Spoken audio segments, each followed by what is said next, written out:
Good evening. This is a special meeting because it's a special day of the Village of Lake Bluff Historic Preservation Commission. It's September 9th. This is the first time we've been meeting in person in a long, long time.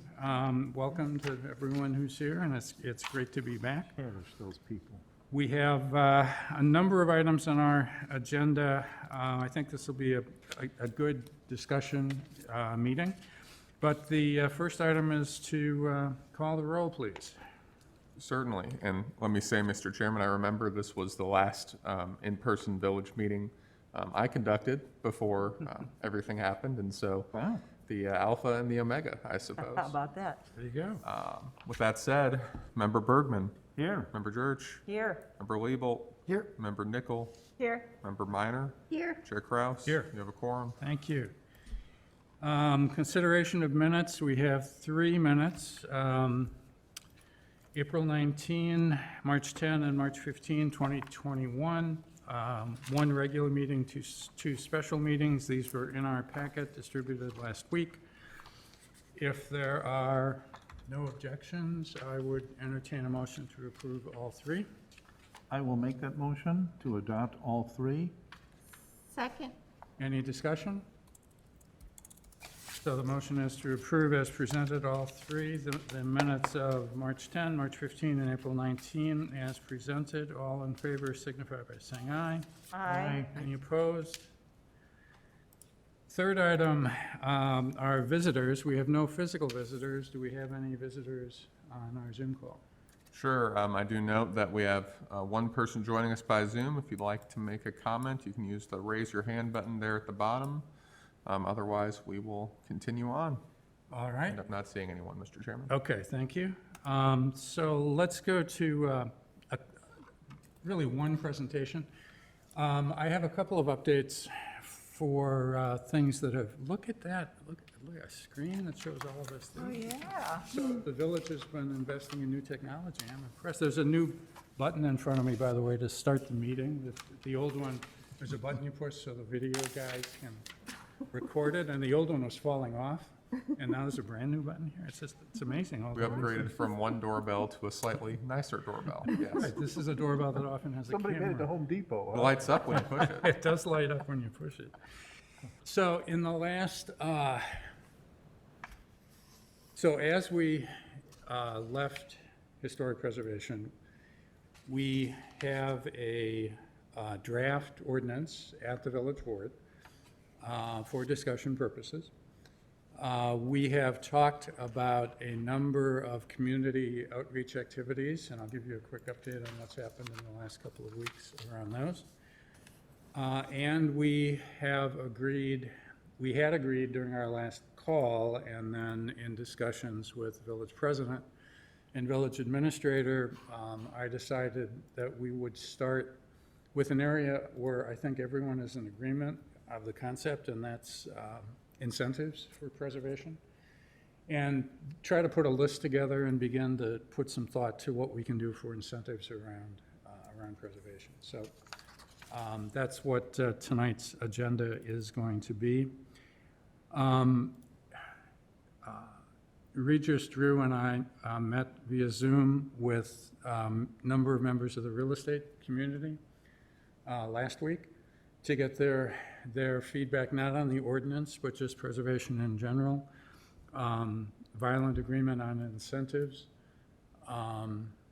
less agreement on landmarking as a tool, but a good discussion around process and a good discussion around the theory of preserving the housing stock that we have. It's how do we do it? So that discussion happened. The 3 of us had a discussion with a number of owners of historic homes, 2 owners of historic homes on Tuesday evening. The first of what will be a series of meetings with owners of homes that are on our short list and others that are historic within the village. The purpose of those meetings is to gather information from those property owners directly involved with efforts to either rehabilitate historic homes or to prevent the demolition of historic homes, to get their feedback as directly involved property owners. The real estate community is really representing new buyers, new entrants to the community. They're giving their opinions on what may or may not work from their perspective. So we've met with two families, and I would like to put a process together where we can meet with a number of other families, small group settings, not big meetings, 2 or 3 families with 1 or 2 of us, I think would be good. And again, the purpose is to get their impression, their knowledge of preservation initiatives in Lake Bluff and their input into what they're looking for from the village, since they live in a historic home, to renovate, since they live in a historic home, how to maximize the value of that home when it's time to sell. So one of the things we'll talk about as the last thing this evening is, so I want you to think about it now, if you're interested in participating in some of those small group meetings, just 2 of us and 2 or 3 homeowners, and then we can ask the village, Glenn and staff for some assistance in setting those up. But again, relatively informal, and we'll talk more about that later on. The other thing that's been happening, and this is a history museum initiative, but it dovetails very nicely with what we're doing with historic preservation. I think you're all familiar with the history walks that have been part of the 125 celebration. There are 10 of them that are now online. There's a new upgrade to the software that will be coming out in a couple of weeks that will allow people to do it on their PC rather than remotely. So there's an upgrade to that. And as part of that upgrade, we have one more tour that we're going to release, and at least one that's in planning. The one that will be next, tentatively, and this, I'm going to show you some slides from it. This is still draft. It's tentatively called Lake Bluff Then and Now.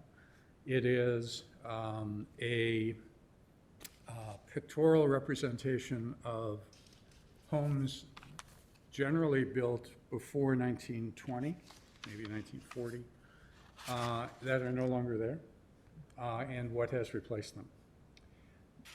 As you'll see as we go through this, I think it's interesting just to get the visual. I know when I finally put the slides together, recognized a lot of the old homes, but it was hard to put the old home and the new home together until I actually saw the slides. So I think that'll be of interest to a lot of residents in the village. What we're starting, and if some of you are interested in helping with that initiative, is the flip side of that, which I'm calling the survivors, the Lake Bluff survivors. So it's those homes that were built in 1920 or earlier that are still there. And the 2 homeowners I met with on Tuesday night both have great stories about their homes, great rehabilitation activities, some multiple renovations with their home. And I want to be able to tell stories of homes that have survived for 100 years and have that visual impact for people as well. So that's going to take, there's a lot of homes, that's going to take a while, but that's coming up, and we'll talk about that again a little bit later. So with that, why don't you put up,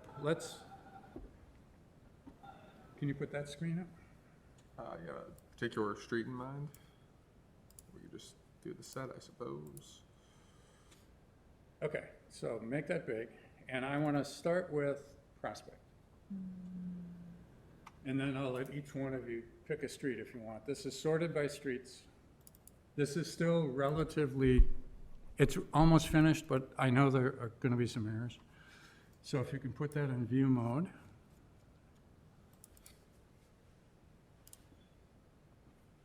Okay, so here's the general concept, the general format. The address of the home, which is not as easy as it might seem, because a lot of homes that have been replaced have different addresses. A lot of homes that were turned down are replaced by 2. A lot of homes that are turned down are replaced by a vacant lot. So getting the address right was harder than I ever expected it would be. If there's some history on that property, there's a brief indication of that history, which there's a couple of examples coming up. And then the slide on the left,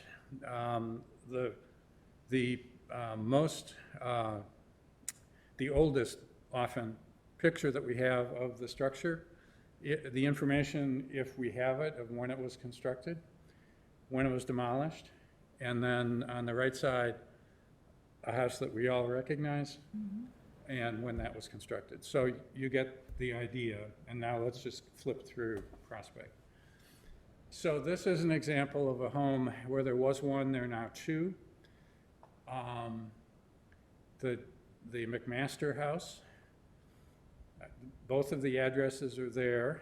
The story on this house is that McMaster bought that property and either donated it to the library or proceeds of the sale went to funding of one of the library buildings. Let's go to the next one. No, he donated that to the library, Yeah. and then they sold it when they built the new building.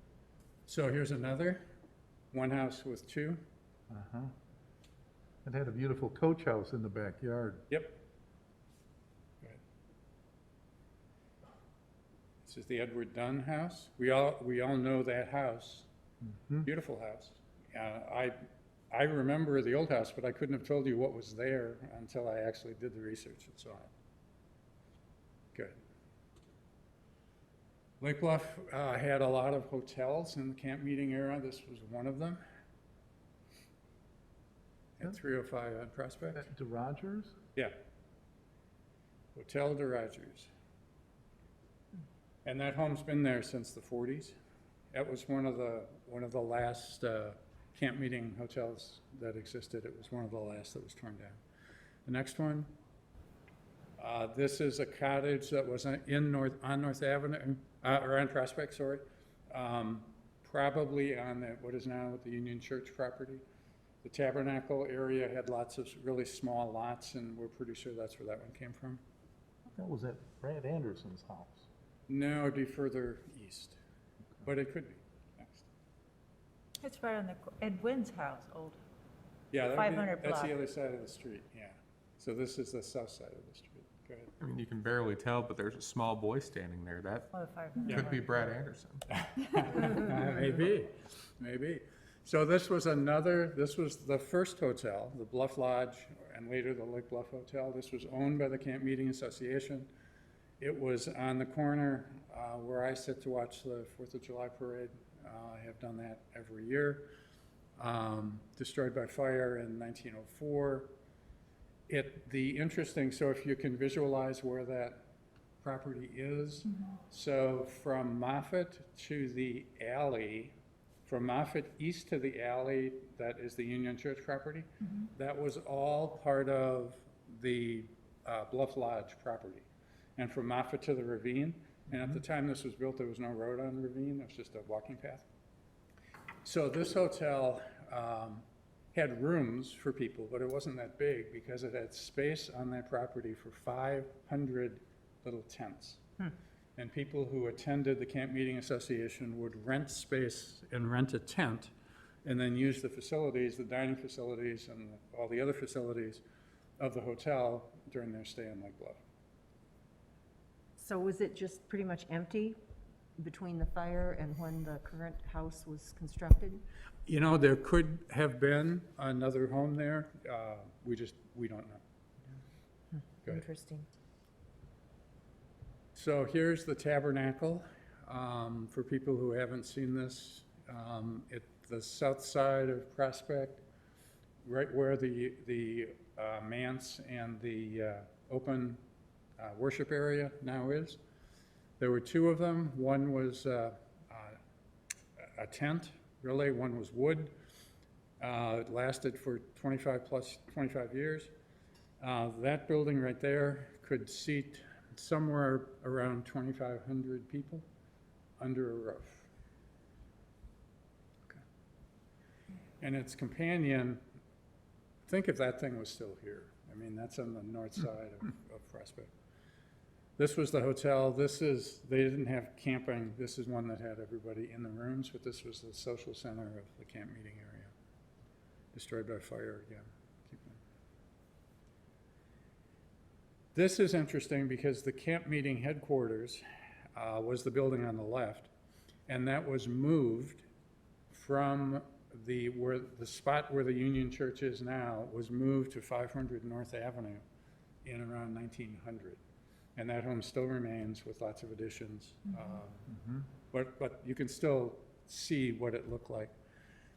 There's another photo of this that's a close-up that's in the walking tour of the ministers who were preaching during a week session at the Tabernacle, standing on the porch. And it's a real interesting vignette of the time.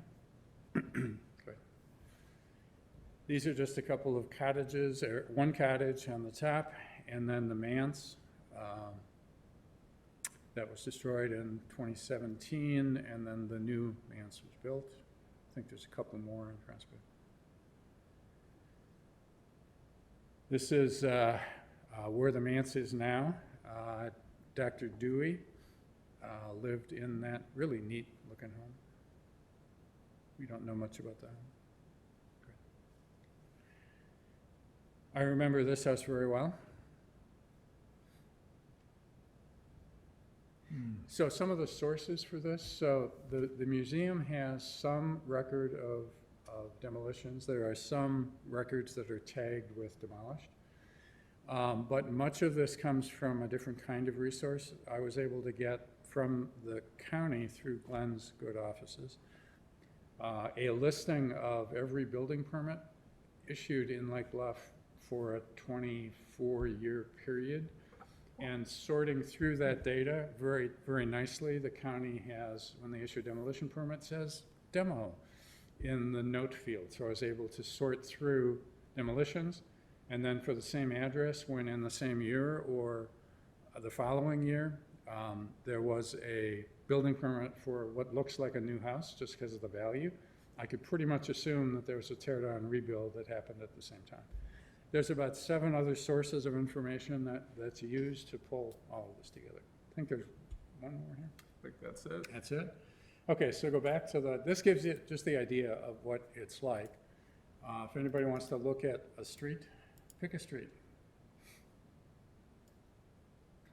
Pick Woodland, Pick Woodland. okay? You know that, yeah? So Woodland is going to be interesting because Not necessarily historic. so the source of many of the old photographs is the Susan Benjamin surveys. And the original Susan Benjamin survey of '98 ended at North Avenue. So anything north of North Avenue, we don't have a Susan Benjamin survey photograph until the one they just did 2 years ago. So a lot of Woodland, you'll see something like this, no photo of old house. But fear not, we are hoping that the county assessor's office, we believe, every time there's a reassessment, I believe, they take a photograph. And I'm thinking they save those photographs. So we're gonna go and talk to them and see if we can copy the oldest photograph they have of every home in Lake Bluff. So we have a photograph. So you can just flip through these. A lot of these were 50s homes. A lot of these were Harlan homes. And again, you can see not a lot of photos. And without the old photos, it really doesn't have much impact, does it? No country for old men, no photos for old house. There you go. So when I said work in progress, this is a great example of the work in progress. I know the data was destroyed because of all the research that's been done. So that, the house was destroyed in '97, we just don't have a photograph of what it was. One of the other things that we want to do is as this gets released, we're going to ask villagers if they have photographs of those homes. Or the people who lived in those homes. We'd love to have them as part of the collection. Okay. How about, anybody else want to take one? Center. Center, I was Center, gonna say okay. center. You can just flip through. So this is, I remember that house on the left. I remember that very well. It's Toomey's house, isn't it? Yeah, Toomey Brothers, as you can see on the top. I'm trying to tag these with a name so that if somebody really wants to do research Peter in the B. archives. Toomey. Yeah, if you want to do research in the archives, you go to the museum's online catalog and put in Toomey, and you can find more information about it, or 206, and you can find more. And here's the home that Ben. created this commission. Okay. By the way, that one I'm also gonna have in the survivor category, even though it's a facade of the old, it's sort of, is an interim, it's a different style. Yeah. Okay, good. You can just go through. That's a painter's house. I can't think of his name. Dunn's house.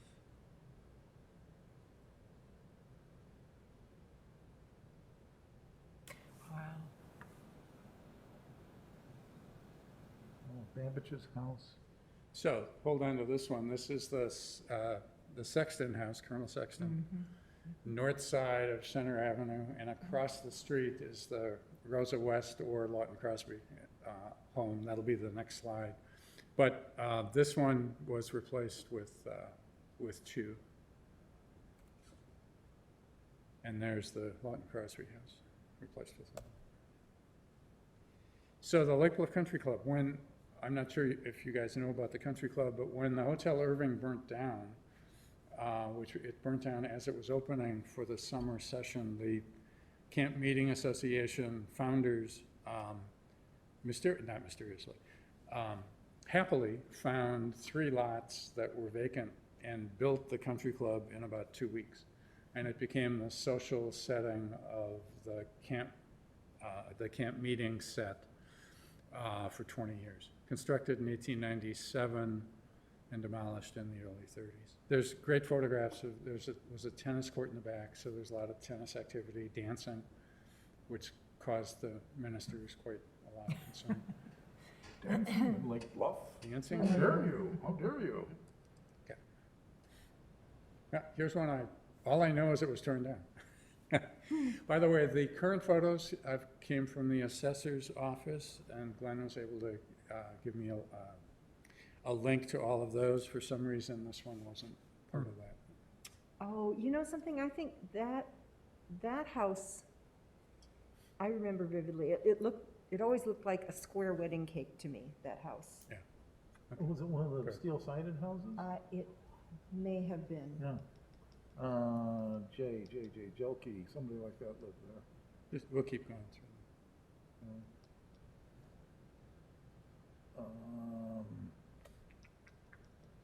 Can't think of their name.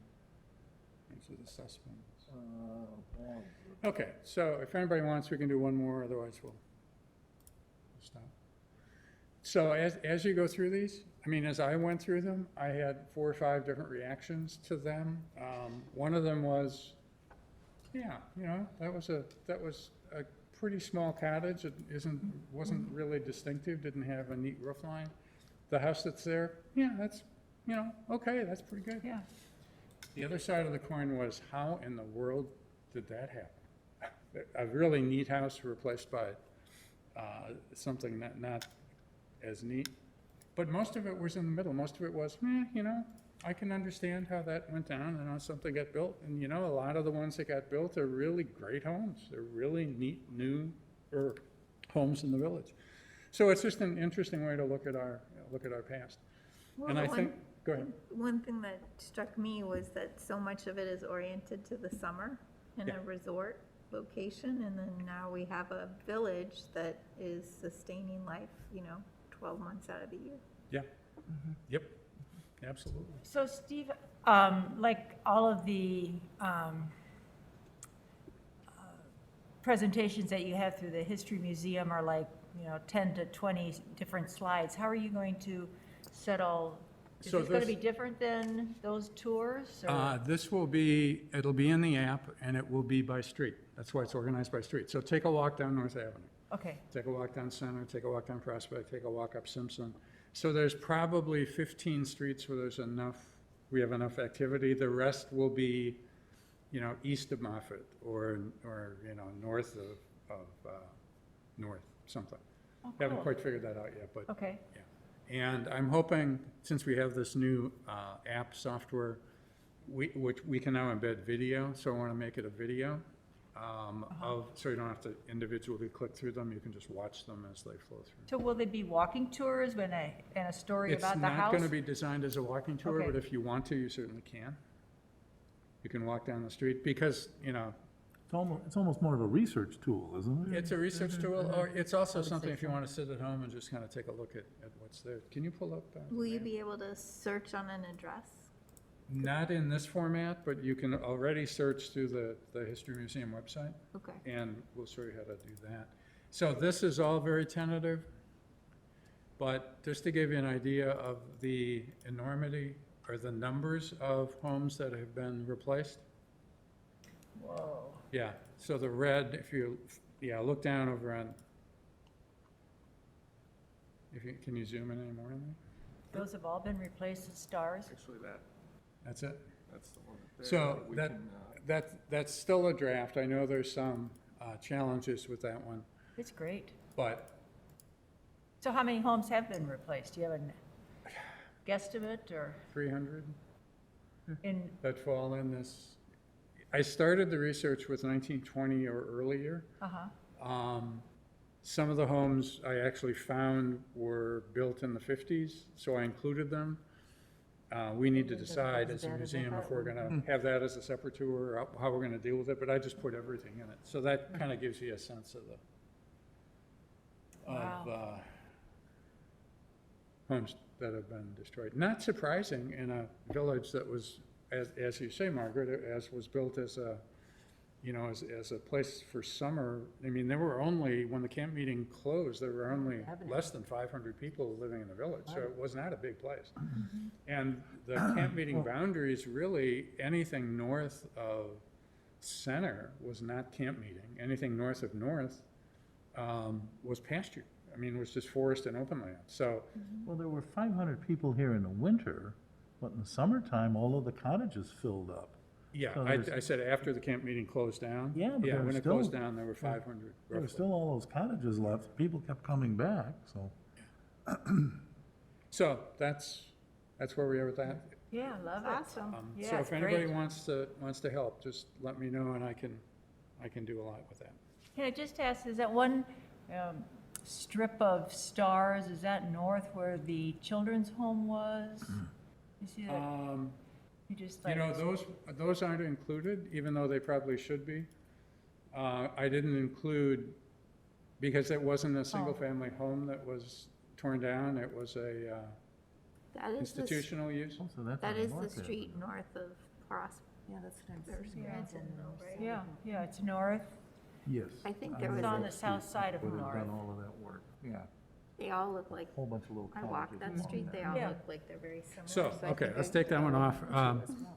Yeah, I agree. Or we'll get lost in this like I have done. Yeah. I've done many days Oh, getting my lost. God, yes. So, Fascinating. I think this fits into what we as a group have wanted to do with the Choose Lake Bluff initiative, and to have some sense when people are looking to buy in Lake Bluff and there's a source that they can look at, oh, that used to be there, that's part of the history. Look what used to be across the street. So this is just another piece in that whole puzzle that we can put together and load onto the Choose Lake Bluff database.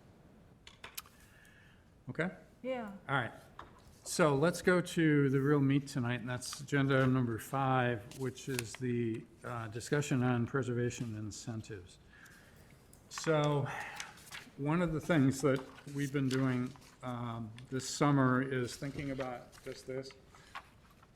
And Glenn, working with Paul, put together this initial list, and what I would like to do is ask the two of them, maybe Glenn can introduce and Paul can opine on each of these items, just to make sure we understand what it is that they're talking about.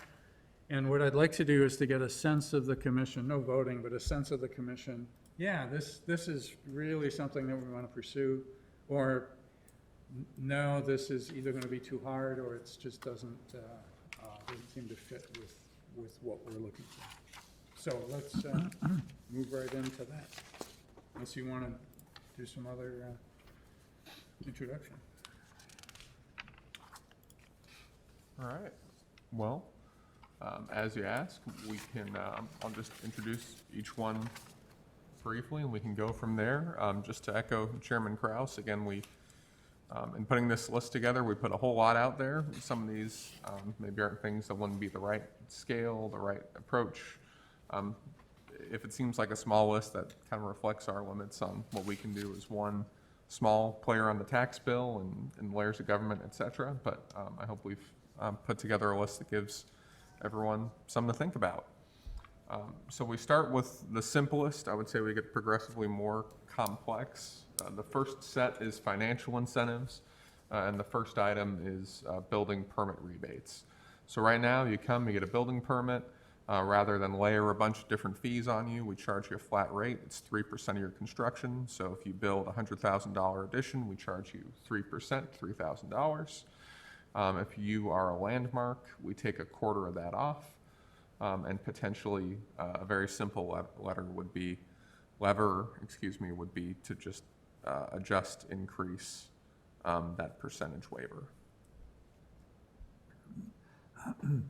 Paul, you have any? Yeah, that, while this looks like it's just $1 value, there's a whole series of other financial incentives that can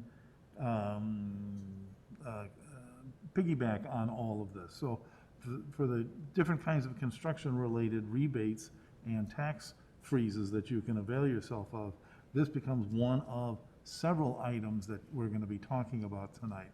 So we've talked about the landmark easements that you take out against the property, freezing your tax increase for the increase in value that you've added to the house.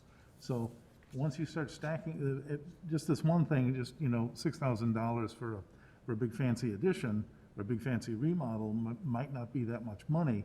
But once you begin adding that to freezing your taxes for 8 years plus 4 years for a total of 12 years of tax freeze, which might total $50,000 or $60,000 plus another $6,000, after a while, you know, suddenly the dollars start to stack up. So this may look like a small piece of this, but it's one of the things we're going to come back and talk about these aggregating and beginning to stack up.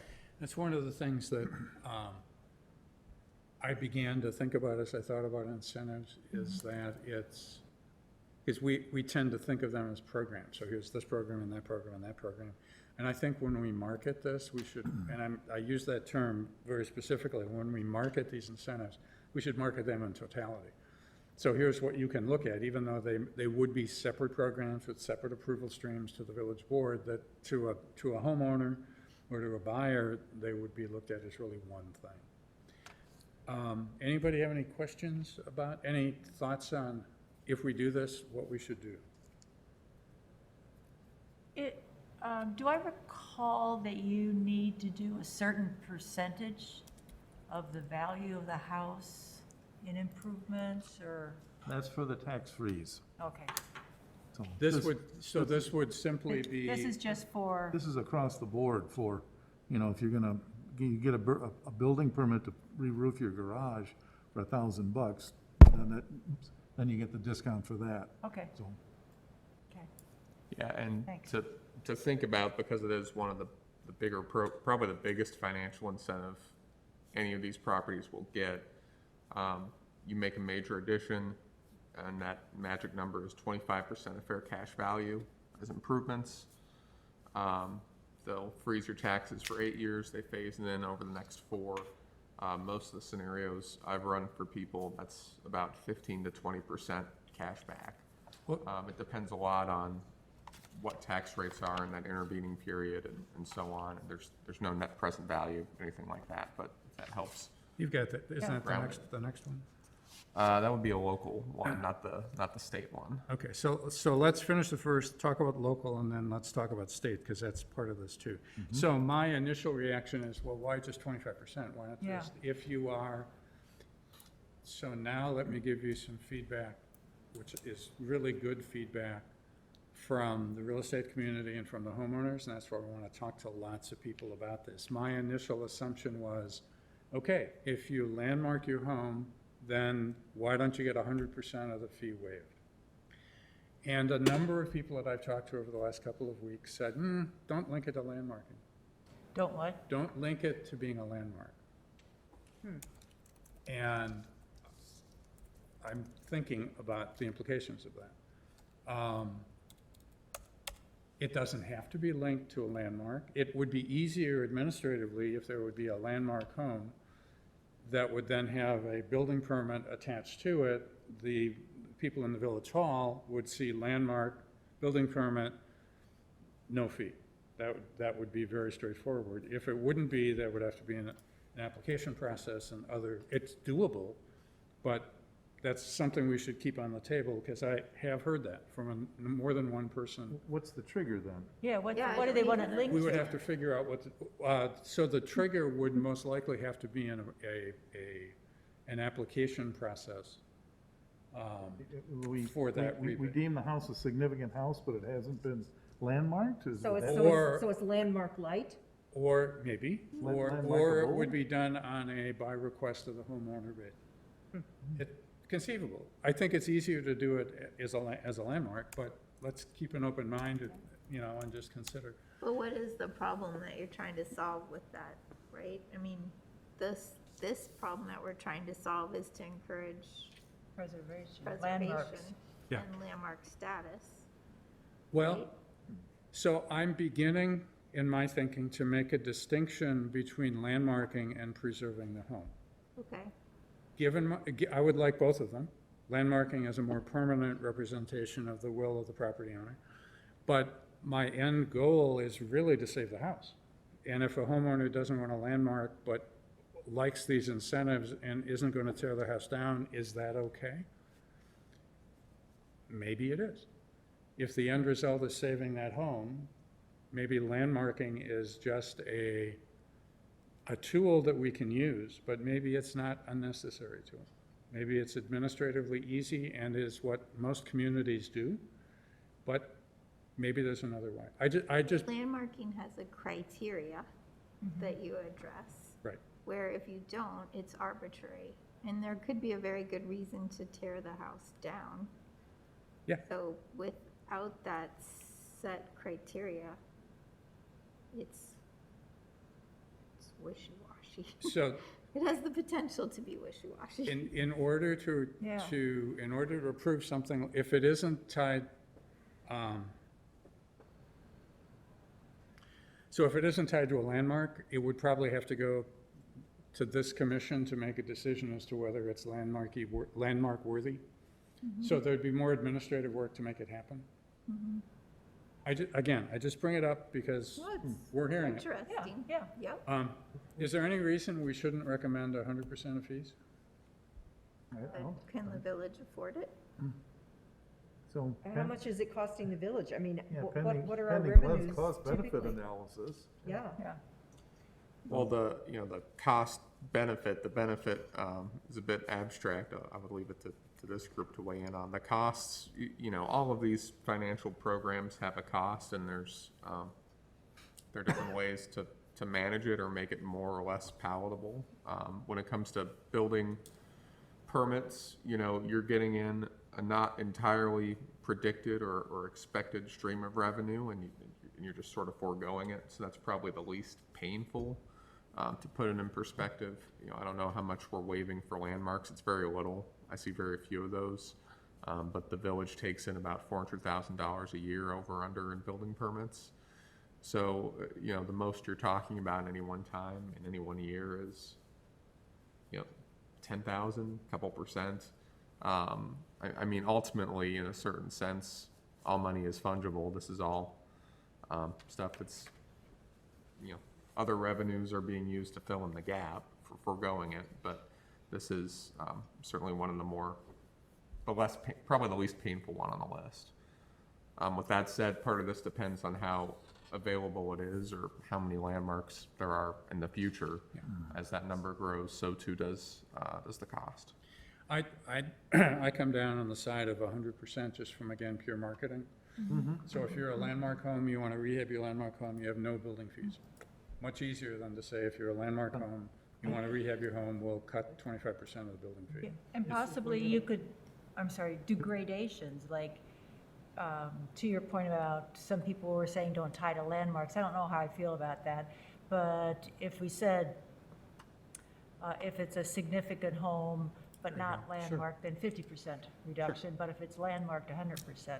Sure. So if we do have a list, we have a list out there now. Everybody knows who's on the list and who isn't. Yeah.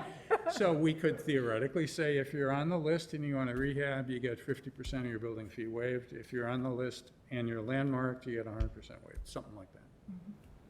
But everybody thinks this is a good idea and we should keep it on the list. Yes. Simple. Okay, let's go to the My, second. my only comment on the percent versus 100% is there are basic administrative costs for a building permit. Somebody has to go out and do an inspection and that sort of Yep. thing.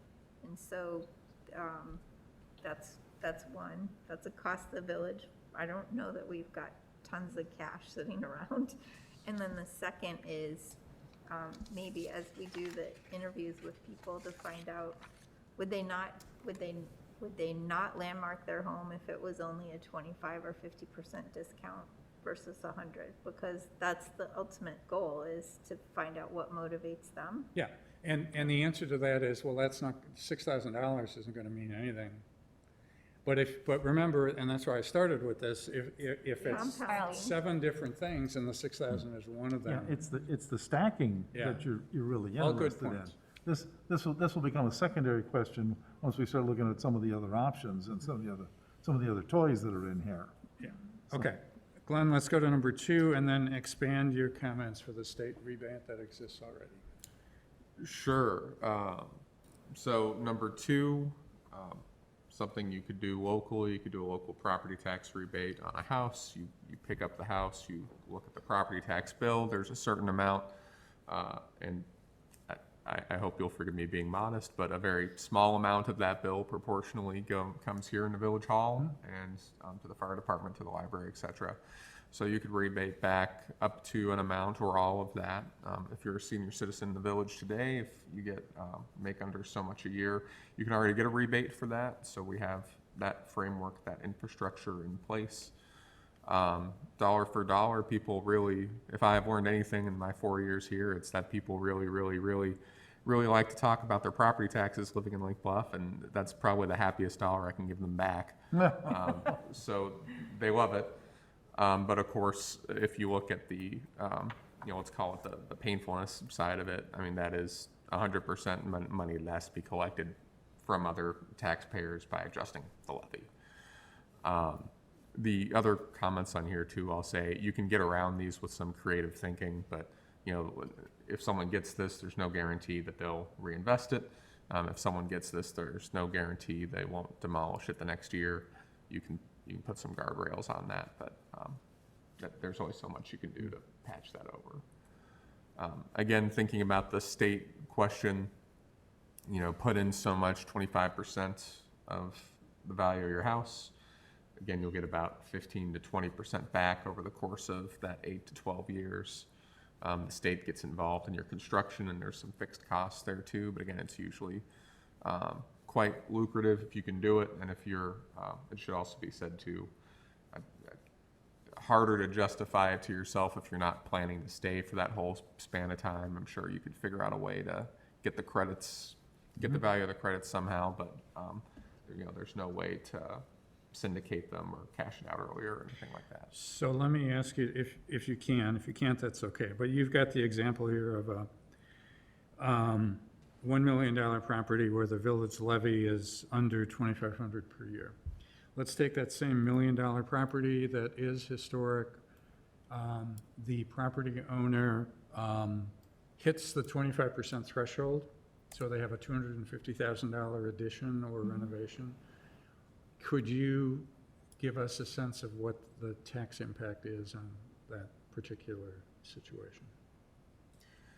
So what, The state. if you just built a $250,000 addition, what's it come out to? Yeah. Yeah. Or if you gutted the interior and put a small addition on it, but you have $1 million home, that's the assessed value, you put $250,000 in it, meaning that you trigger the state historic preservation incentives.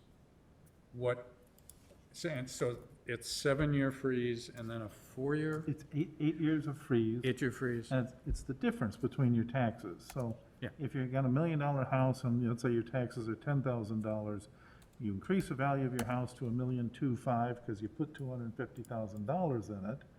Theoretically, your taxes would go from $10,000 to $12,000. You're not charged that $12,000 for 8 years. Okay. Then in the 9th year, you're charged 25% of that, and the 2nd year, another 25, so you build up, so at the 12th year, then you've built up, so you don't get whacked with that extra $2,000 in the 11th year, you build it up 500, in this example, you build it up $500 in steps over that. So, But not up to what it would have originally been, you build it up to what? to the new tax To the level. tax, yeah.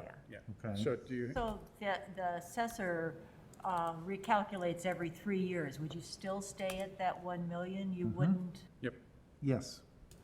Okay, and so in this example, if you're saving, the $2,000 a year for 8 years, that's plus, $16,000, okay, plus half of Appreciation. that, so then suddenly that's $18,000. You save $6,000 on the building permits, you're gonna save $2,500 a year on the local property taxes for that same 10, 12-year period. So now suddenly you're talking $25,000 on top of this. So anybody not seeing $60,000, $70,000 worth of savings here? Yeah. Okay, so suddenly landmarking your house is like, well, now wait a minute. If I go and sample all of these little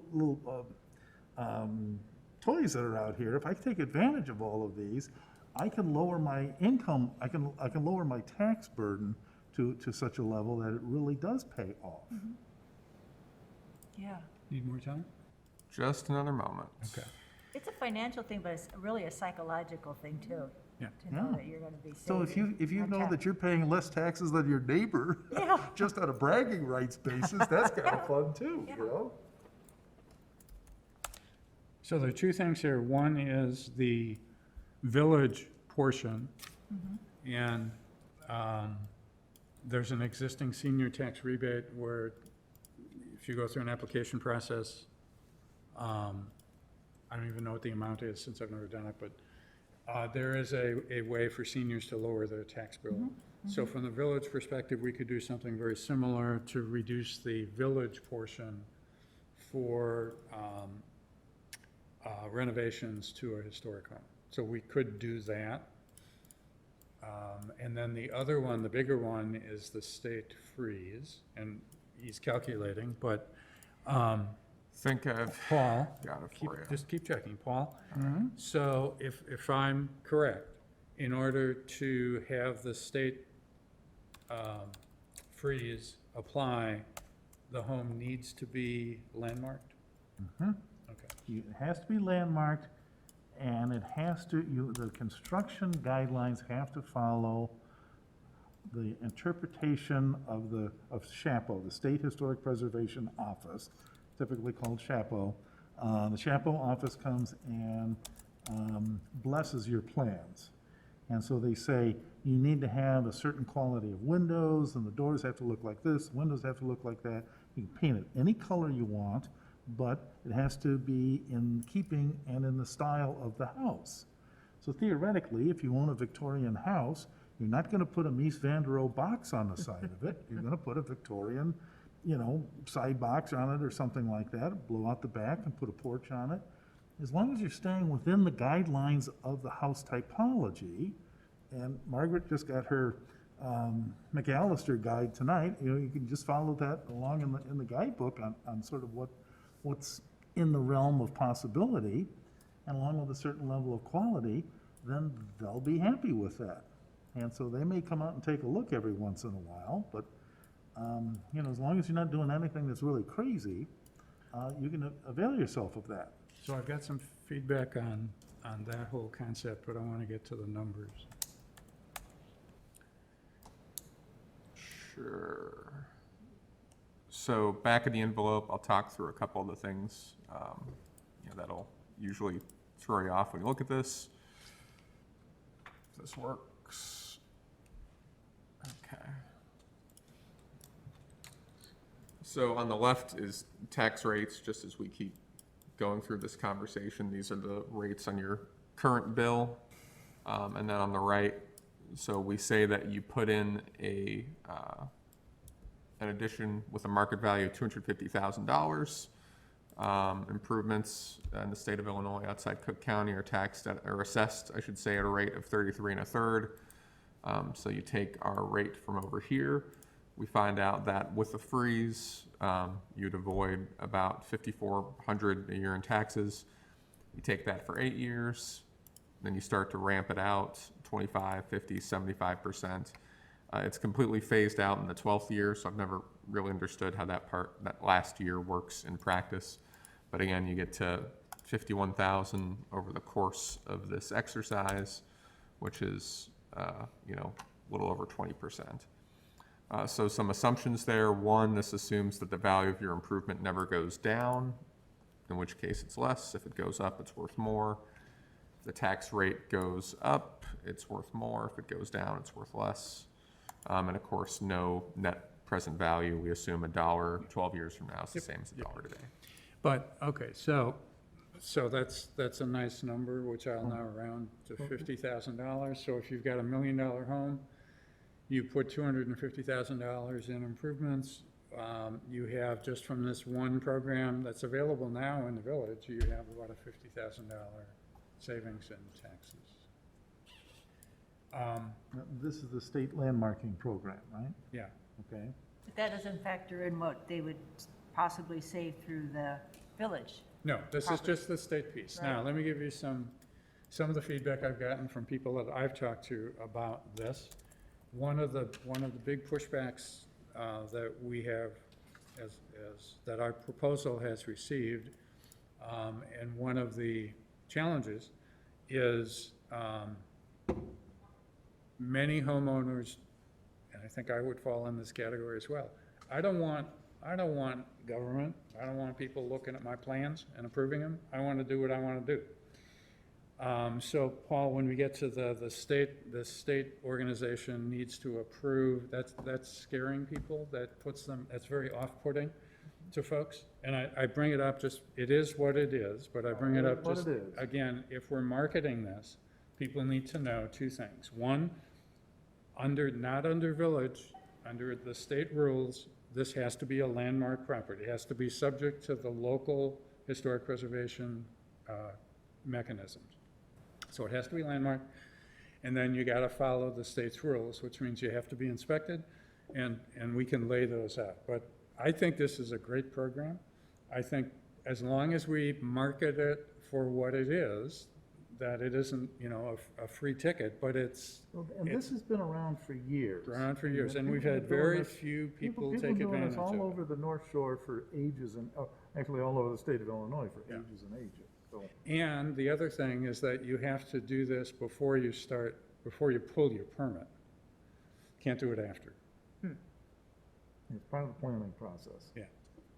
So with all those, does everybody, that program already exists, so I assume we like it, And right? we don't have to agree to the state program. Right. It already We like it. exists. We just have to It's market there. it better. We just have to do the What calculations about to the say, village? no, What wait a about the second. village? If you do the get. state program, that's $51,000. If you then add on the $6,000 for waiving the building permit fees, Yeah. and then you take the $2,500 dollars up in item number 1, the increase, or excuse me, item number Well, 2. let's add them all together at the end. It's more Yeah. fun that way. Okay. Because I want to make them bigger. All right. I want number 1 to be 6,000, not 2,500. What is the senior rebate right now? What's the dollar value of that? Fairly small, I think $500. So- Yeah, up to 500. Okay, so that would be and you qualify for that by being a senior? And living correct. and owning property on Lake Bluff, okay. And you And have there's to, an income. so there's an income, it's an Yes. income-based, okay. So if we would propose something similar to this for a historic home / landmark home, we would need to think about a dollar value, and we'd need to think about permanent or not permanent, seems to me how these rebates typically work. And we need to think of the trigger. So, do we want to continue thinking about this? And then is it one time or is it recurring? We'd have to decide. I mean, it would either be one time, thank you for rehabilitating your home, would be kind of similar to the building permit, or it could be something that actually would follow the 12-year framework of the state, for example. We could do it that way, or it could be permanent. It could be $500 as precedent for that. It could be more. All the details to be worked out, but we should continue with this as well. So one of the things I can share from my master's class is that there are a certain amount of academic studies into the rebates. And in California, there is a rebate system for rebating your historic home. And there's all the financial calculations that go into that. So if you're having problems with insomnia, I'm happy to share the report with you. So. Okay, so number 3, maintenance and facade grants. Yeah, so this one, I think, speaks for itself. Not a lot of math. You find a pot of money, and people apply for it, and you give them the money. Pretty easy. We had talked about this years ago, about taking a percentage of either building permits and then demolition permits and using that as the funding source for filling up the piggy bank.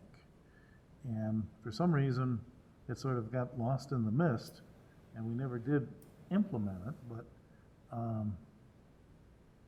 there was a thought at the time that we could use that as a funding source of putting together a pot of money. And if we had a pot of $10,000 or $15,000 a year to grant to people, that might be a significant amount, a significant incentive to people.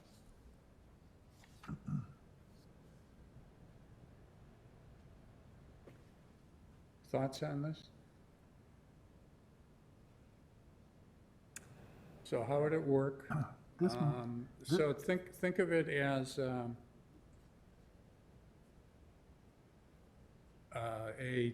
an owner of a historic home wishes to rehabilitate and upgrade, and they would be able to apply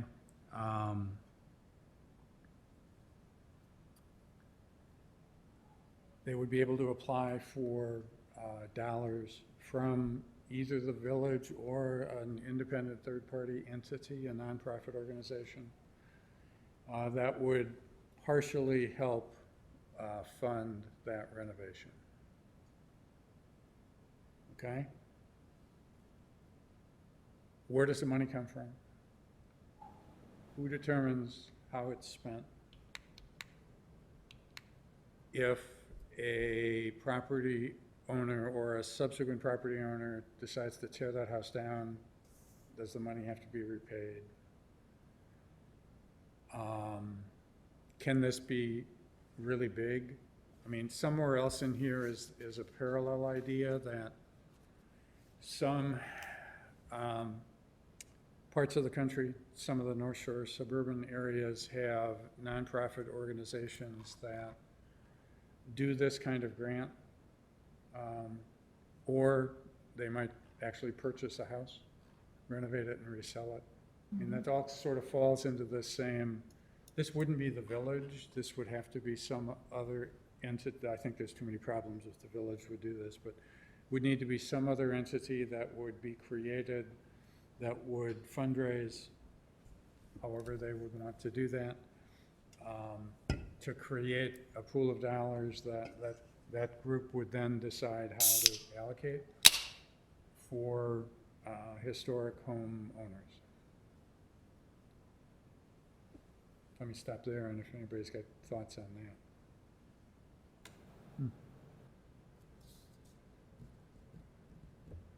Is it for all people to restore their facades, or is it for the people to prevent from a demolition to occur? Good question. Could be either or both. It could also be a third category. One of the things that I do think about is what's been called demolition in place. So there are certain structures now within the village where property owners, for whatever reason, are, could invest more in their homes to keep them up to standards, but either can't afford it or aren't doing it. So that in other cities, there are actually demolition in place ordinances that homes that are falling into disrepair that have value to the community can be identified, and there can be a pool of money made available to fix that house up with some attachments so that that funding source gets the money back, either when the house is sold or in some other manner, or guaranteed loans. There can be those kinds of things as well. These are these are complicated. They're Yeah. requiring lots of legal and financial and banking input. Well, you can also use other tools to stair step off of this. So if you're gonna base this, if you're trying to prevent demolition by neglect, and someone is a low-income family or low-income household, if they qualify for low-income standards according to the county, you go up to the county and apply for all of the benefits that are there, the link benefits and the food stamp and welfare benefits. If you're at that kind of income level, then you have qualified for a standard that we haven't had to gauge. We can take someone else's judgment as to the standard and then say, okay, so you live in a house, you need a new roof, or the front steps have fallen off the house, and you don't have a lot of money. The state and the county say that you don't have a lot of money. We're willing to give you $10,000 to go get 3 bids to fix your front steps or fix your roof. And so that might be a way to have, for some families who just don't have a lot of money, but have a house here and they want to stay here, that might be a way to help them get over that hump. I think in that situation, this might make sense to pursue. Yeah, I think the concept is really good and valuable.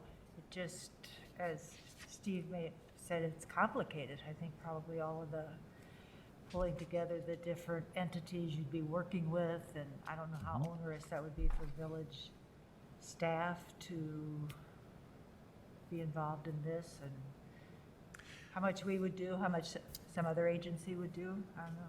I'm just curious how many households would fall into such a category. I would think that would be very few here in town, That are but I could be wrong. Yeah, we don't know. Let's hold this one as a nice idea, and we need to learn Further more about it. investigation. If anybody wants to do some research on this, let Glenn know, and I'd love to see a more detailed report. Let's go into regulatory, which is now a totally different mindset. Yeah, so this category as a whole, instead of talking about cash given, cash taken, we're really talking about working within our rules, really our zoning rules, and we're really talking, for better or for worse, these rules diminish value, create value, what have you. That's how zoning works. But we know that there are ways that we can really use those levers to support preservation.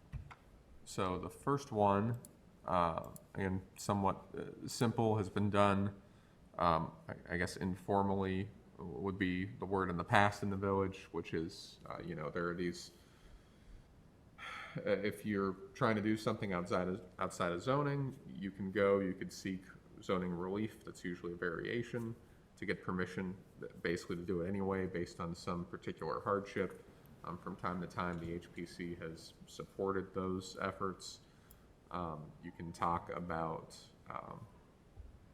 a more formal mechanism to make those recommendations. You can talk about different standards or different process for landmarking, just ways that keep what is at its core, that discretionary public review of these things, but makes it more palatable for a landmark homeowner. We did that with the More house. favorable Yeah, might we- be a word. We did this with the house at 210 Center, which was the first house that came before us. And the contractor said he needed to tear the house down, but was willing to build a replica of the house, complete with the double stack of porches, but he needed some zoning variances. The ADA requires a rail on a porch to be ADA height, it has to be 40 inches tall, and the rails have to be so close together that a child's head can't fit through there. And I don't know, I can't recall the measurement, but it's like 3 inches or something. And that was completely out of character for the porches that were on the house and are now currently on the replacement house. They also had a bay window that stuck out of the side of the house and actually went over the lot setback line.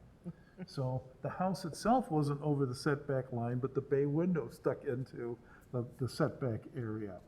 And there were a couple of other problems like that, the width of some things and whatnot. And so we wrote a letter to the ZBA saying, would you please grant the variances that this contractor is going to ask you for? And I think the ZBA wrote a letter back to us, so sort of nice and formal here in Lake Bluff, but they wrote a letter back thanking us for making those recommendations and that they then granted the zoning variances. So if you look at 210 Center now, it has a brand new house, but it has a non-conforming rails on the porches and a couple of other things. So what this is, I would call it a fast-track process. The zoning rules would still apply. There would be no change in the underlying zoning of a landmark home. But there would be a process that we would negotiate, working with the PCZBA, to fast-track an application for a owner of a historic home, however we define that, who needs certain flexibility in zoning, whether it's setbacks, whether it's lot area coverage, whether it's height, whether it's some of the architectural details that Paul talked about. But there would be an opportunity for a homeowner. It would be communicated to homeowners that there is a process in place to assist the homeowner in building the home they need to build, even with the existing zoning. And I say that very specifically because that's some of the feedback we've been hearing, is that it's way too cumbersome. People are being told, oh, you'll never get a zoning variance through, the village is just too hard to work with. That's what we're hearing, what I'm hearing. And we heard that. And from the marketing perspective, again, we want this process to be straightforward. Yeah. Anybody disagree with the concept here? Okay, I'm going to suggest that I take this one on, and Glenn and I will meet with the chair of the PCZBA, because I want a relatively formal handoff process. I don't want this to take our meeting, and that's got to wait a month to go to their meeting, and that's got to wait a month again to get another reading. I want this expedited if we can do it. We want to be rehabilitation friendly in this village for somebody who wants to rehabilitate the home. We want to take the barriers down and not put new. So that's number one. Number two is different, as Glenn will explain. Number two is actually thinking about changing the underlying zoning for historic properties. Yeah, so in number one, we said there are rules applicable to everyone. There's a path to take exception from those rules, and often being historic helps that. Let's make it even more favorable. In number two, really, we're talking about changing the rules themselves. So if you are a landmark, you get floor area is probably the most restrictive rule in the village for many properties. Not always true, but floor area directly turns into value. You have a landmark, you get bonus floor area that has a pretty good shot at turning into money at the back end. Whether or not it's built, it has a pretty good shot at turning into money at the back end, in my opinion, maybe less. But also on the flip side, you get a incentive that is also, I would say, unique in this list for also being a disincentive, which is you tear down the landmark and you lose value. And so a lot of nice things to be said for it. policy-wise, politically, it is, you know, a heavier lift. The village has, what I would say, has invested a great amount of effort into crafting these bulk regulations, and so I think in residential areas, it would be a considerable process to change them. And this would, in many situations, increase bulk. But just to give us an example, I'm going to ask you to do some math again. So let's assume that we have a historic home on a large but non-divisible lot. And that home right now, for whatever reason, is maxed out on buildable footprint. Either it's close to the backyard, close to the side yard, there's some other ravine or something that's near it. So there's challenges in building, even though it's a large enough lot. So what's the average square footage of a house in that Bluff, roughly? Make up a number. Well, just take like 3,000 square feet. Okay, so I mean, it's relatively good-sized house. okay, A so typical lot on the east side will be 50 by 125, which is 6250 for the lot area. You'll get 40% of that, I believe, for floor area, so that takes you to 2,500 square feet. let's use of ground. 2,500. So you've got a 2,500 square foot house, and let's say that through this process, we are able to grant that property owner a 20% bonus. So we can tell them that they're gonna get, no, let's not even say 20%. Let's just say an additional 250 square feet. You can build an addition over and above the bulk ordinance of 250 square feet. What's that worth to that property owner, given today's economic condition? What's the value of a square foot on the east side of Lake Bluff? Yeah, so that's a more complicated question than I would hope. I actually called up a few people to ask about this at the end of the week last week. So on the east side, a typical selling price might be in the $300 per square foot range. I don't think that you can build 200 square feet and get a guaranteed, 60,000 or whatever that works out to.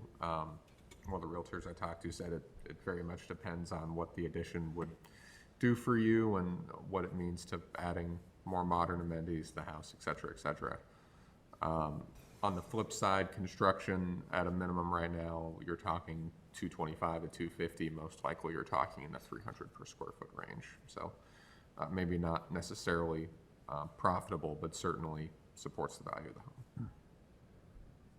Okay, so if If you have a house that's maxed out, and you have the opportunity to add that room, that space on the back of the house, which allows you to blow the kitchen out, or add the mudroom, or add the mudroom down below, and then add the master on the second floor, that's the kind of thing that makes people jump up and down and say, sure, I'll rehab a house.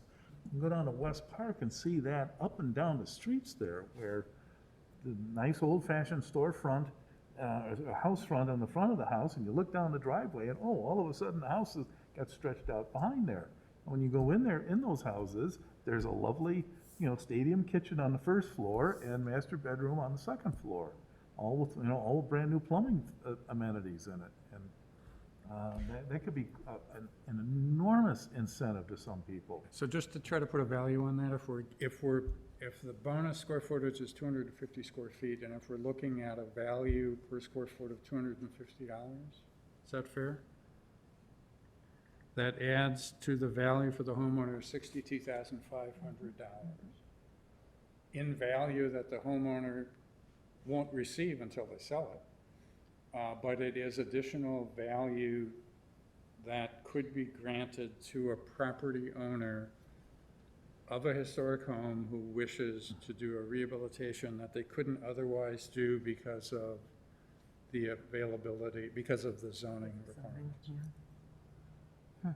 The challenge is on a small lot where a home is maxed out. I'm on a small lot, I'm maxed out. Is there anything we could do for that? Or some of the narrow lots in the village, is there anything that we could do? Number one, we could, zoning flexibility, because it would be case by case. but could we, deal with any kind of programmatic incentives? And you really have the problem at both ends. I mean, at the low end, you can give them the floor area, but where do they put it? At the high end, if you have an estate, those are virtually never built to the maximum as it is, and so you just don't have a valuable incentive there. It's really in the heart, I would say the typical lot in your R2 to R4 districts, maybe in some parts of the southeast, so R2 to R4, I guess R1 as well, but that's the terraces, northeast, west, that's the east side of town, north of the ravine predominantly. That's where you would see the most use, and that also, coincidentally, I feel pretty comfortable saying, I mean, the areas that aren't in one of those buckets really don't have the same challenges for tear down, rebuild, preservation.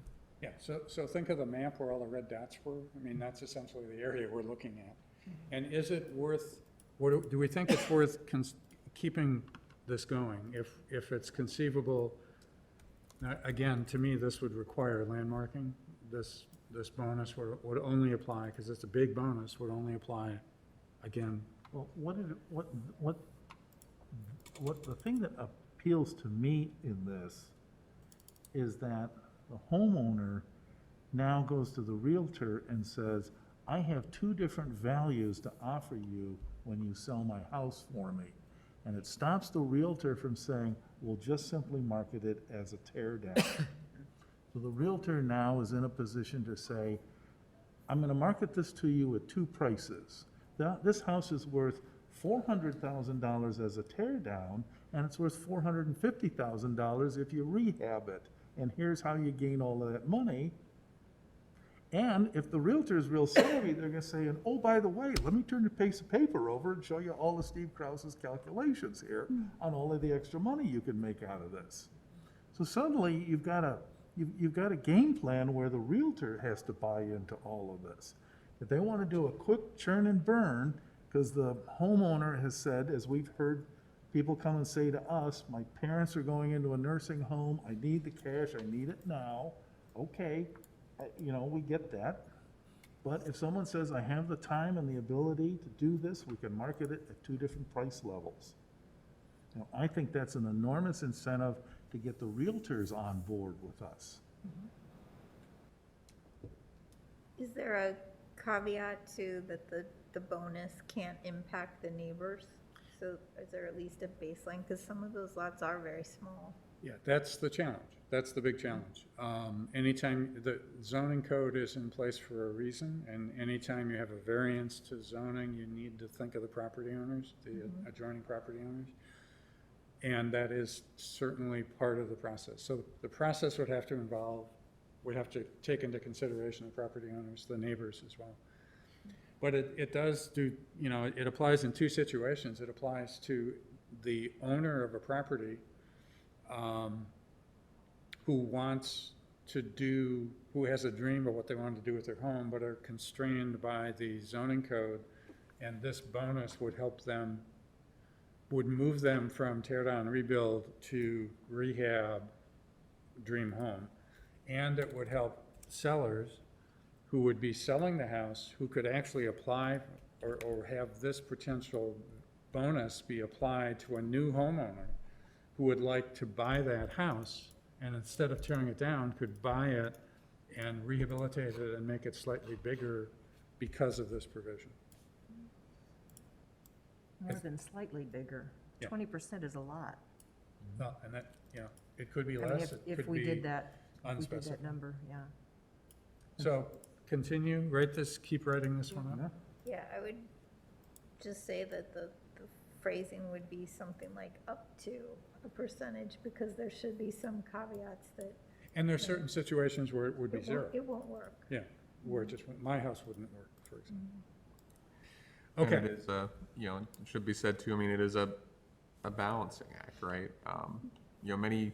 The upside of floor area is that many communities, at least not in Chicagoland, just don't regulate it. I mean, certainly it's a very North Shore thing. There are many other communities in Chicago that do it, but there are plenty of areas that rely on just lot coverage and setbacks to govern it.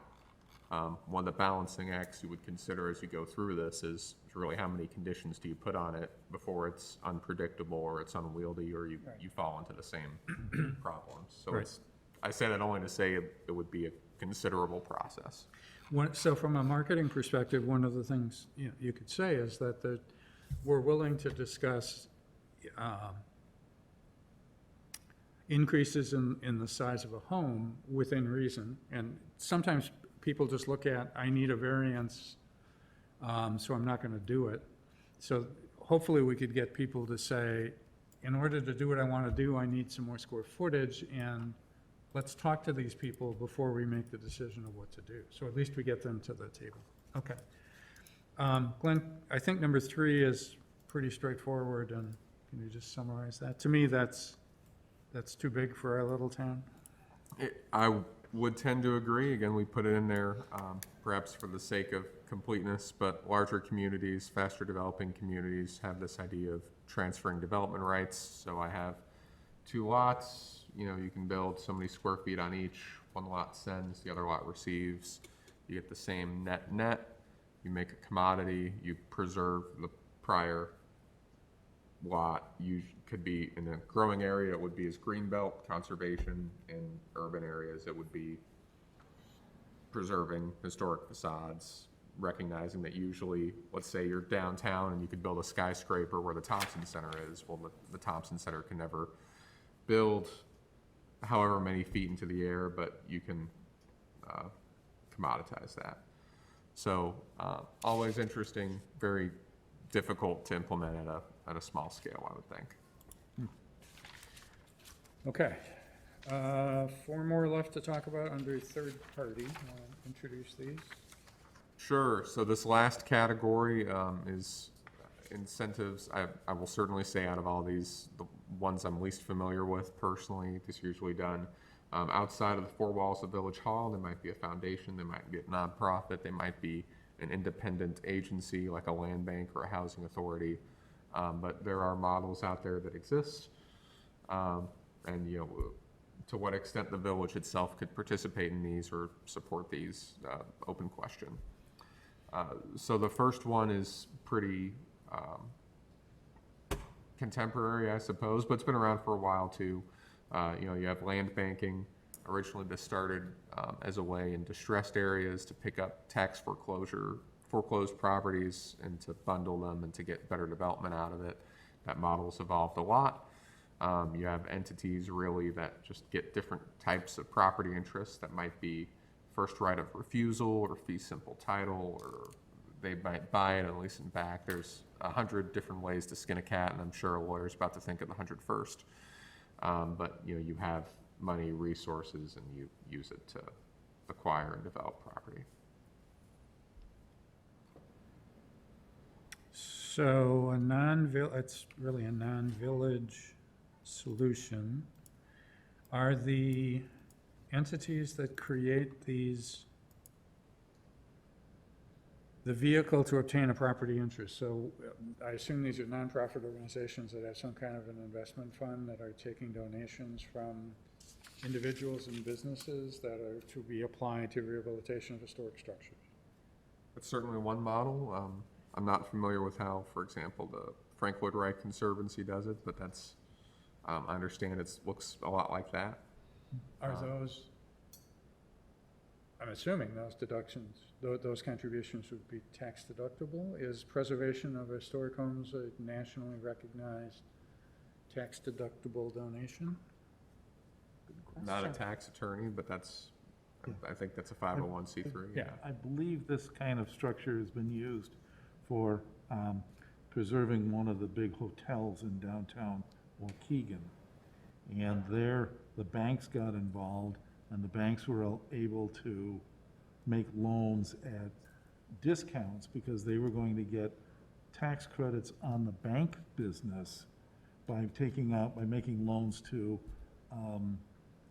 the hotel construction people and owners, because they had devoted a certain portion of the hotel to low-income residents, and also another little area that I didn't know existed to low-income artists. And so if you're a low-income artist, you can fit into this little bracket, and so there's like a little artist colony at the old Hotel Karcher in Waukegan.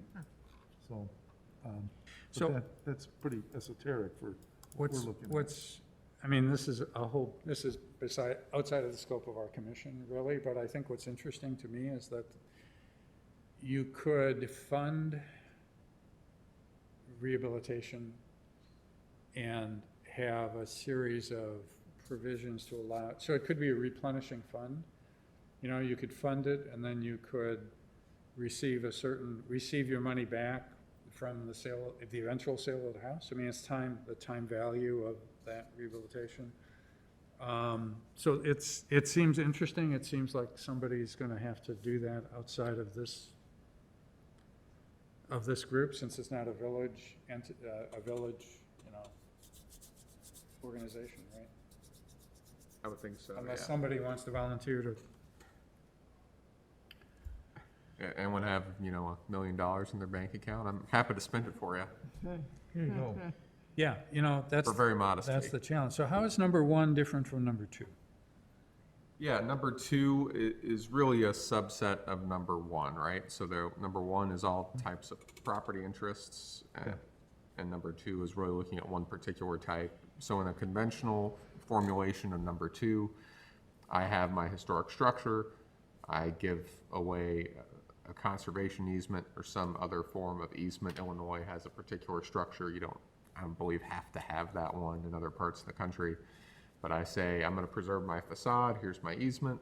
That easement has an appraised value, 10, 15, in some So cases, you- perhaps you- as much as you- 20%.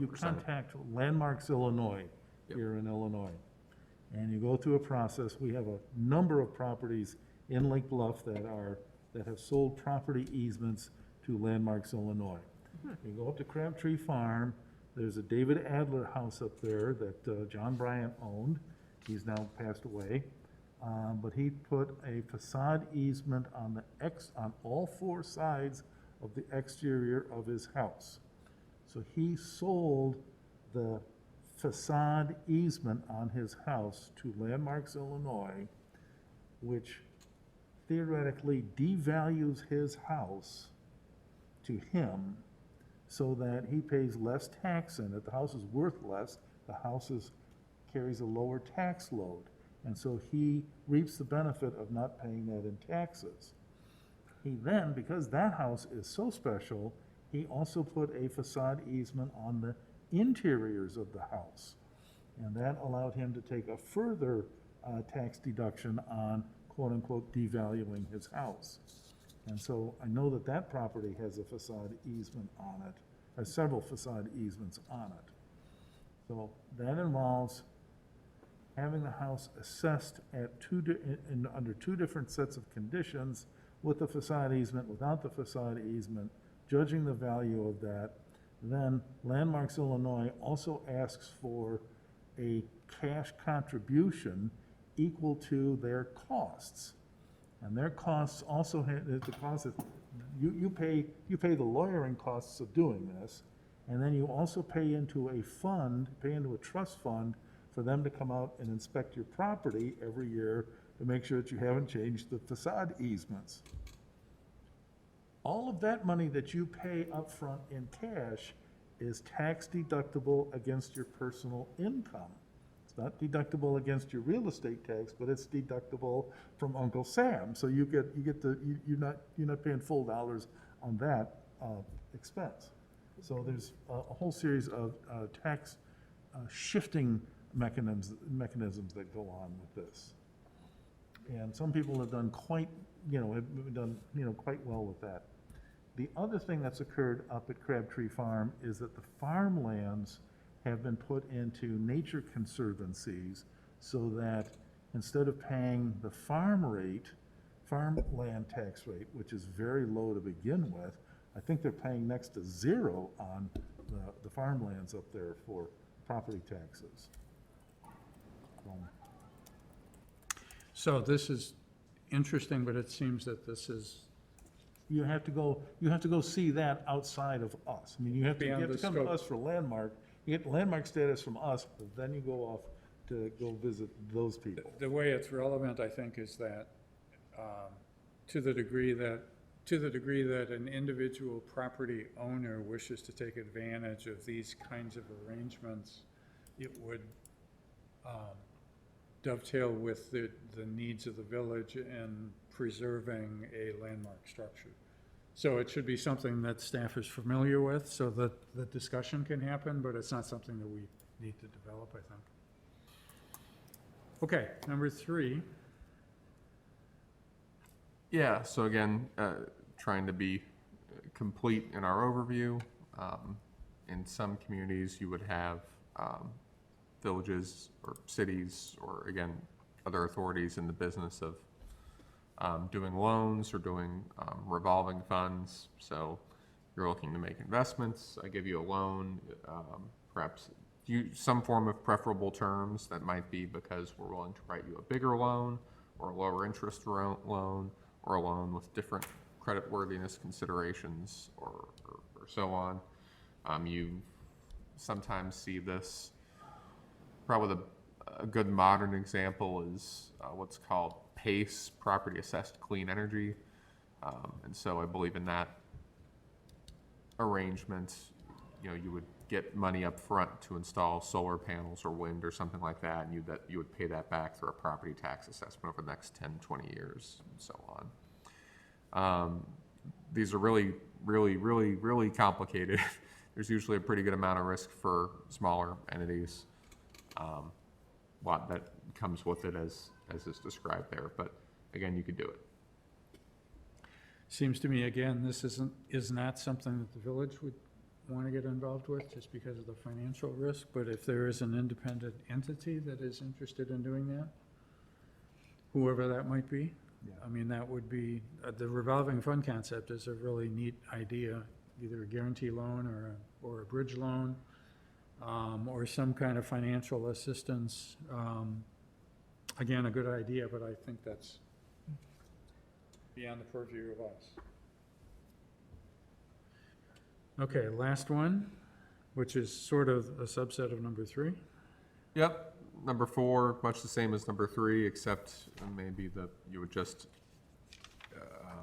do an RFP and endorse someone, or maybe you would provide a cash subsidy on an interest rate or something like that. So it gets you out of a lot of the complicated business. May or may not have some costs involved with it.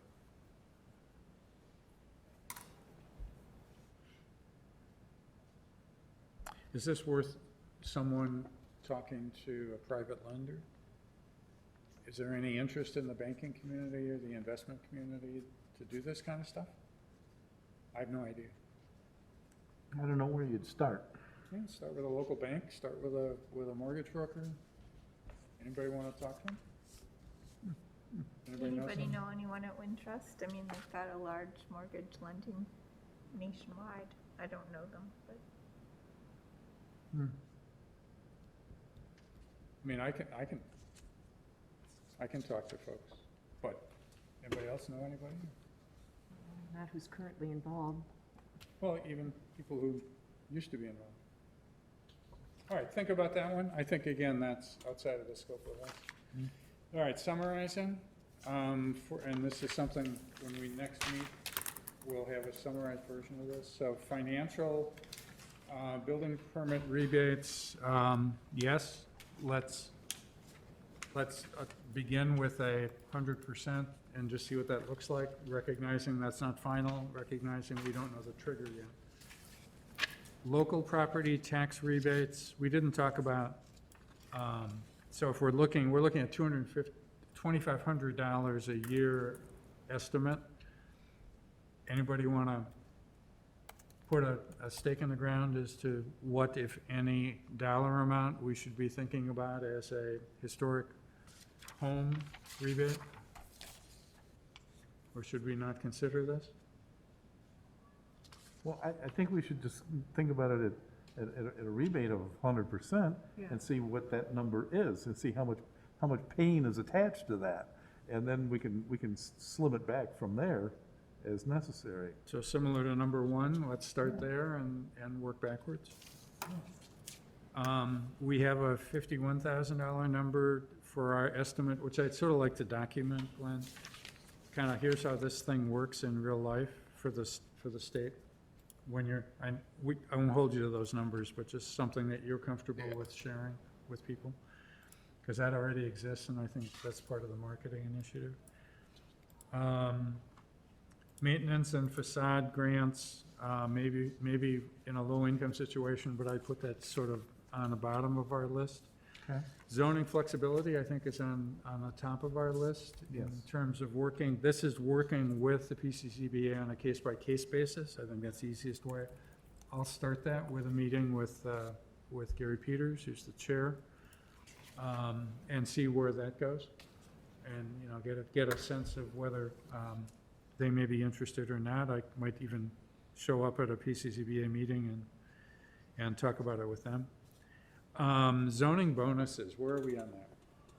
I mean, that's potentially big dollar amount. There's a lot of administrative issues that we need to deal with. Applicability, it doesn't apply to everybody, but how do we determine, should we continue working with this? That's the number of 62,500 in increased value.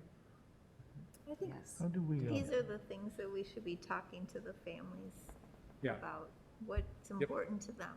Yep. Because So we'll keep it there. Well, if you can build the financials around that too, just on a what-if scenario, just so we have something to share. would it make sense to talk to the building department to see what they think is out there, what they sort of, their feel on this? It's a good idea. Maybe we just start with a seat of the pants kind of response, but, you know, how many maxed out houses do we think there are, or how many houses that got, you know, slope planes or on the ravine edges, or, you know, have those kinds of funky problems that would lend themselves to this? Because here's something that feels like it's changed since we last spoke, which was, when we last spoke, I thought the goal was that there was a double handful of properties that you were interested in. Yep.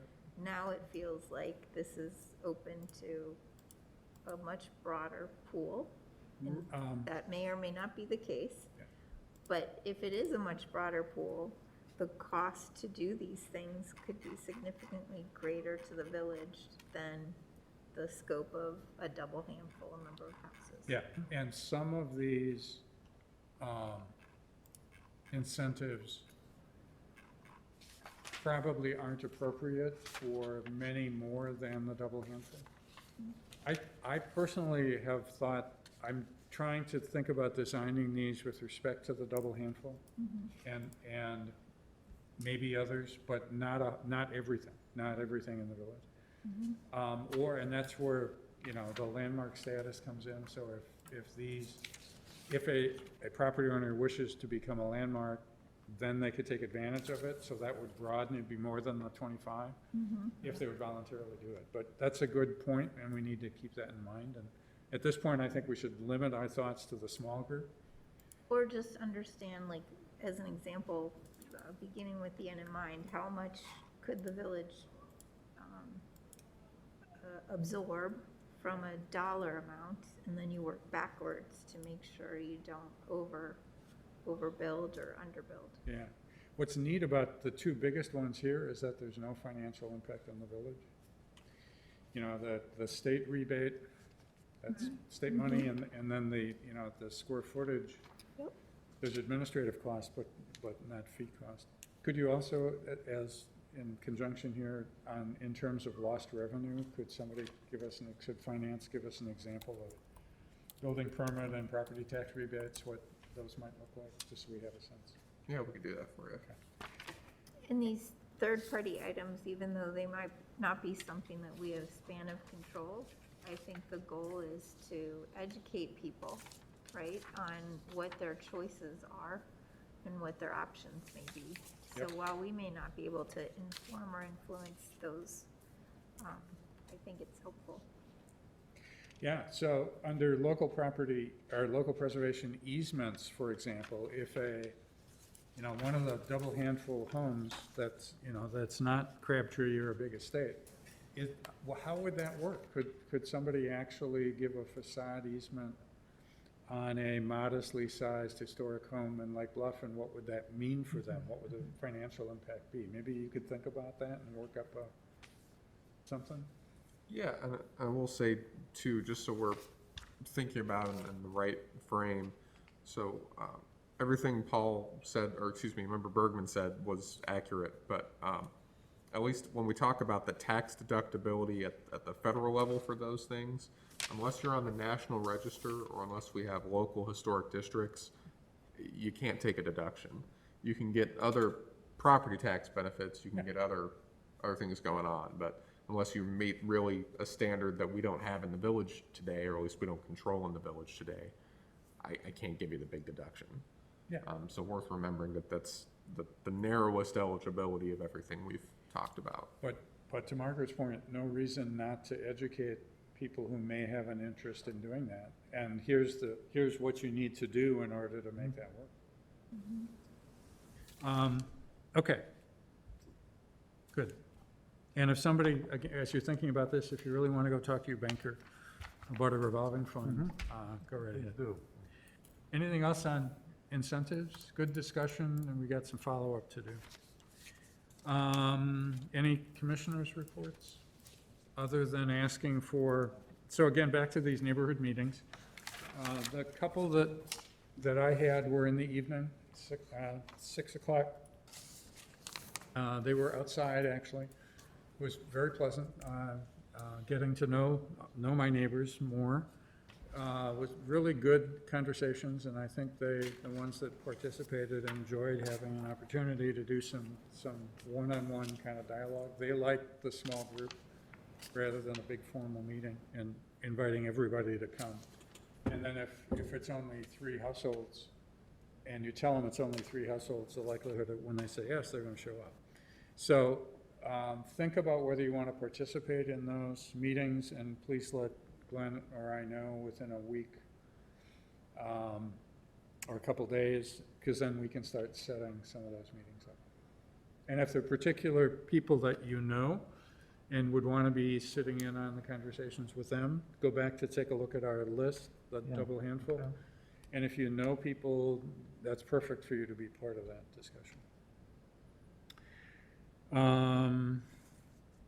If anybody wants to flesh out more of the incentives, Glenn will be working on them, but if somebody has an interest in researching some of those, let Glenn know. If anybody is intrigued by the research on the survivors, the surviving homes, whether it's the research, whether it's putting together the presentation, whether it's telling the stories, because I'd like to have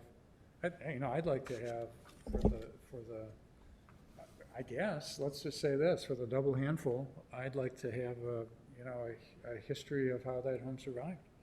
What was there, and to the degree that we can flesh those out. There's some material, but not a lot. Would involve the property owners in doing it. So if people are interested in that, let me know on that as well. Staff report, anything? Sure. I'll give you 2 brief items. So the first, another item I was hoping to bring to you this evening was a bit deeper of a look at Wake Bluff Online. So remember, there was a tentative version out there some time ago with data from the previous Benjamin surveys before the last one.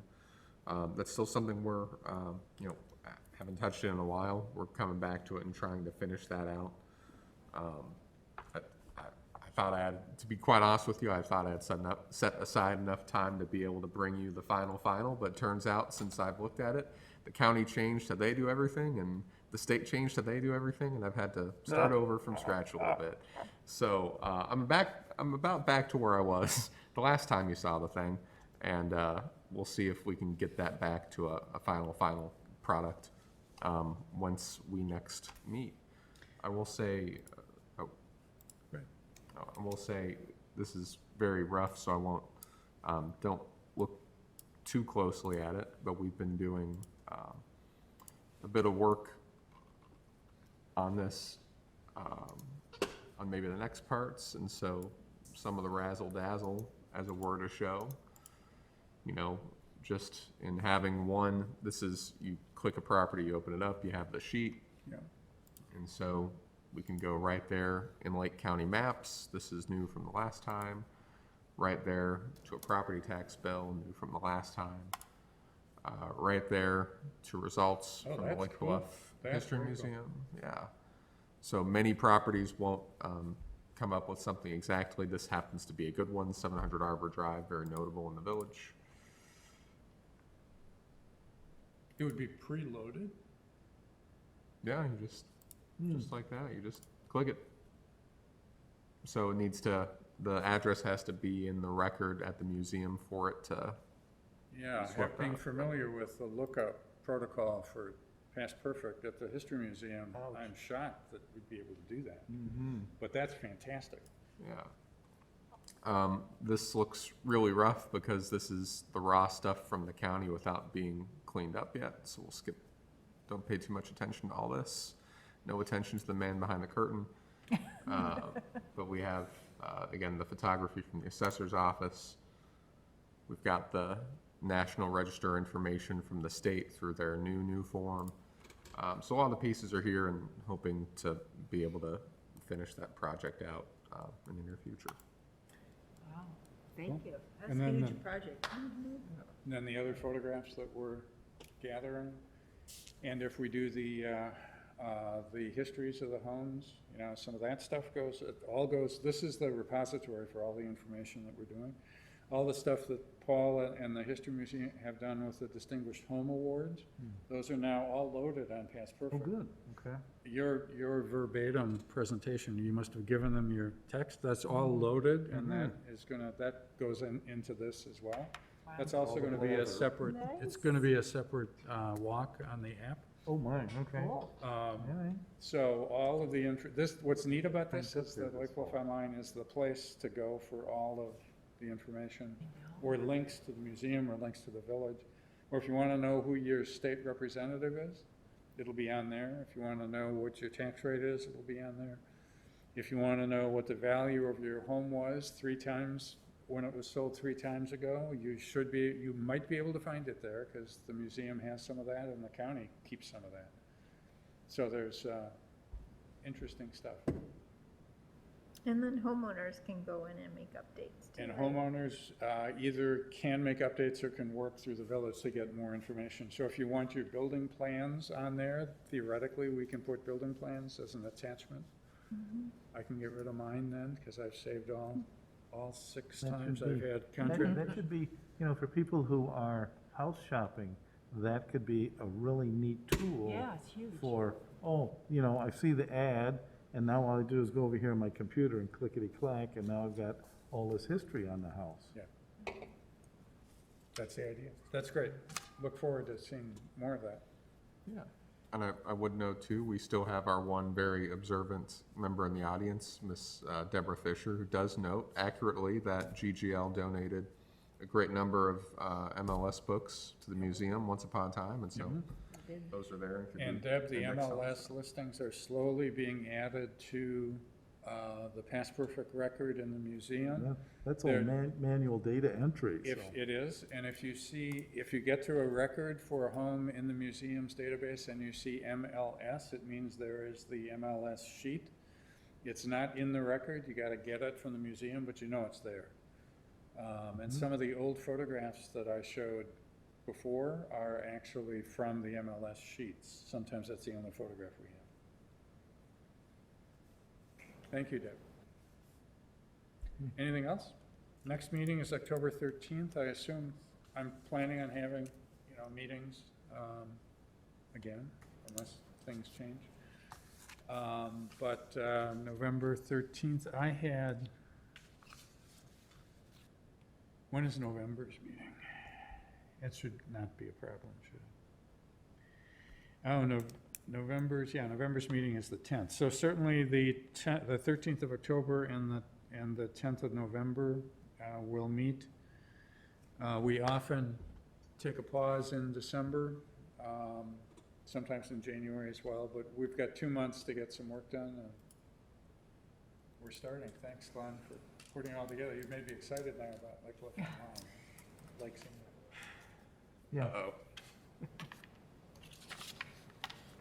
Okay, anything else? Entertain a motion to adjourn? I so move. Second? Second?